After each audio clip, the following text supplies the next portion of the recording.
नमस्कार देवी और सज्जनों, वेलकम बैक टू डिजिटल को studio. My name is Sahil.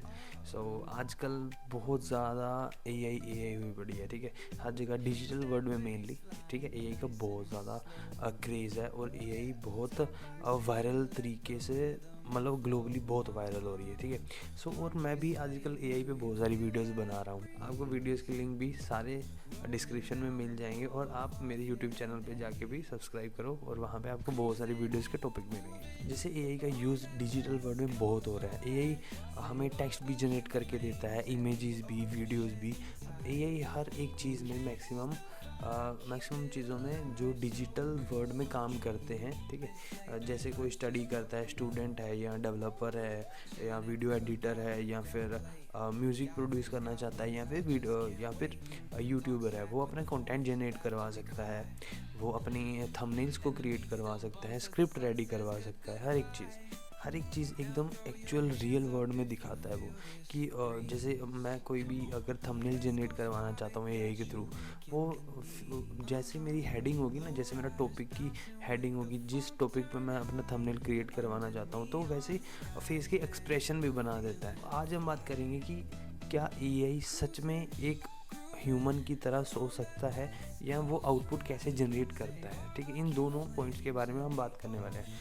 So hope guys ये वीडियो आपको अच्छी लगेगी और बहुत बेनिफिशियल होगी। सो चलिए स्टार्ट करते हैं। सो सबसे पहला पॉइंट है कि क्या एआई सच में ह्यूमन की तरह सोचता है। इसका सिंपल सीधा आंसर है कि नो, ये ह्यूमन की तरह नहीं सोचता। जैसे चैट जीपीटी है, क्लाउड है या फिर जेमिनी है, ये सारे लार्ज लैंग्वेज मॉडल होते हैं, ठीक है। इनका काम होता है कि वर्ड के पैटर्न को समझना और नेक्स्ट वर्ड को प्रिडिक्ट करना। हमारा नेक्स्ट पॉइंट है कि वो वर्ड को कैसे प्रिडिक्ट करते हैं। सबसे पहले एआई को ट्रेन किया जाता है। जैसे बुक्स में जितना डेटा होता है, वहाँ से आर्टिकल से, वेबसाइट से या कन्वर्जेशन से एआई मॉडल को पहले ट्रेन किया जाता है हर एक तरह से कि उसको कैसे उसको आउटपुट प्रोवाइड करवानी है। जैसे एक रियल लाइफ एग्जांपल है कि अगर मैं 1000 मूवीज़ देख चुका हूँ, ठीक है, और अगर मैं कोई नई मूवी देख रहा हूँ, उसके बाद अगर मैंने 1000 मूवीज़, मेरी कहीं ना कहीं तो मेमोरी में स्टोर होगी ना कि मैं कितनी मूवीज़ देख चुका हूँ, और उसको मतलब मल्टीपल सीन्स होते हैं हर मूवी में।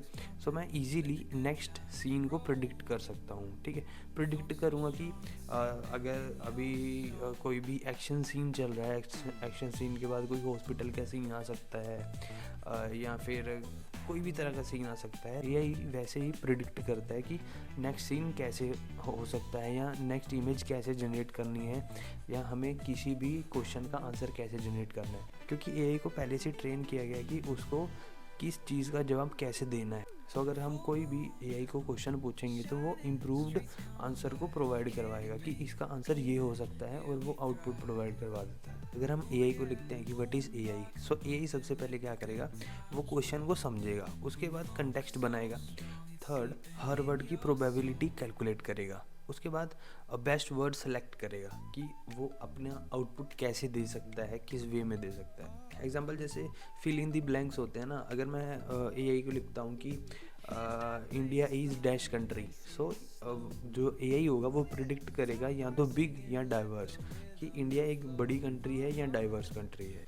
एआई ह्यूमन की तरह साउंड इसलिए करता है क्योंकि उसके अंदर मैसिव डेटा होता है, वो लैंग्वेज पैटर्न को समझता है। जैसे ह्यूमन बोल सकता है, हर एक बंदे का अपना अपना बोलने का तरीका होता है। कोई बंदा हिंदी बोलता है, कोई इंग्लिश बोलता है, कोई मराठी बोलता है। सो एआई भी उसकी लैंग्वेज पैटर्न को समझता है, उस हिसाब से उसको आउटपुट प्रोवाइड करवाता है। बट याद रखो कि एआई के अंदर फीलिंग्स नहीं होती, इमोशंस नहीं होते, ये पर्सनल एक्सपीरियंस नहीं कर पाएगा कुछ भी, ठीक है, और रियल अंडरस्टैंडिंग नहीं होती। ये जस्ट डेटा और पैटर्न के बेस पर हमें आउटपुट प्रोवाइड करवाता है। हमारे पास बहुत तरह के एआईज हैं, जिसमें से हम गिने चुने अभी देखते हैं कि जैसे अगर मैं कोई भी स्क्रिप्ट राइटिंग चाहता हूँ, वो उसकी क्रिएटिविटी चाहता हूँ, या फिर कोडिंग हेल्प चाहिए या एक्सप्लेनेशन में मुझे हेल्प चाहिए, तो मैं चैट जीपीटी का यूज़ कर सकता हूँ, ठीक है। जेमिनी का यूज़ कर सकता हूँ मैं गूगल सर्च इंटीग्रेशन के अंदर और किसी भी टेक्स्ट को या इमेज को जनरेट करवाने के लिए। थर्ड, अगर मेरे पास लॉन्ग डॉक्यूमेंट्स हैं या फिर मैं सेफ और स्ट्रक्चर्ड रिस्पॉन्स चाहता हूँ, तो मैं क्लाउड का यूज़ कर सकता हूँ।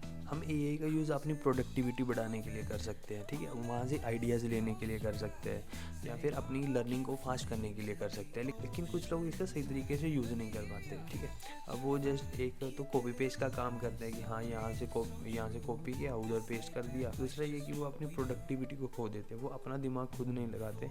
जस्ट एआई ने जो आउटपुट प्रोवाइड करवा दी उसको बिना पढ़े इधर से उधर कर देते हैं, दैट्स इट।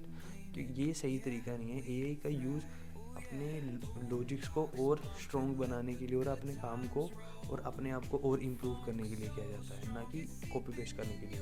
होप गाइस आपको वीडियो अच्छी लगी होंगी। ऐसी और वीडियोस आपके लिए हर रोज़ लाते रहेंगे। कुछ यहाँ पे बहुत सारा ज्ञान बांटेंगे भाई हम, ठीक है। सो आप चैनल को लाइक शेयर सब्सक्राइब ज़रूर कर लेना, ठीक है। मिलते रहेंगे आपको हर रोज़। Bye bye.